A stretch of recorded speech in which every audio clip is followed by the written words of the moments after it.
Hi friends, welcome to ஜெசி மாடி தோட்டம். எல்லாரும் எப்படி இருக்கீங்க? இன்றைக்கி நம்ம தோட்டத்தை வந்து கொஞ்சம் சுத்தம் பண்ணிகிட்ருக்கேன். இதில் பாருங்கள், நிறையா வந்து நான் மல்லிகைப்பூ செடி வந்து நல்லா வளைச்சி பதியம் போட்டிருக்கேன். இப்போ அந்த பதியம் போட்டது வந்து நல்லா துளுத்து வந்துட்டு பாருங்கள். நல்லா துளிரிட்டு எப்படி வந்திருக்கு பாருங்கள். நல்லா இது எல்லாமே இப்போ சின்ன சின்னதாக துளிரிட்டு வந்திருக்கு.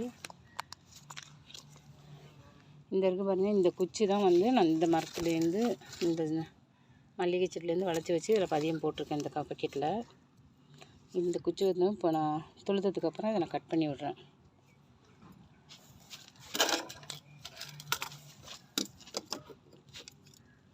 இப்போ இதோட வந்து நான் கட் பண்ணி விட்டுறேன். இப்போ வந்து இது தனியாக இந்த பாருங்கள், இதுலேருந்து நல்லா முளைச்சி இப்போ இவ்வளவு நல்லா கிளை விட்டு இவ்வளவு வந்திருக்கு. இப்போ இதில் வந்து பாருங்கள், பிரண்டை வந்து அதிகமாகவே இருந்தது. இதுலேருந்து எவ்வளோ பிரண்டை கட் பண்ணியிருக்கேன் பாருங்கள். இதை வந்து இப்போ நான் கட் பண்ணி முடிச்சிட்டேன்.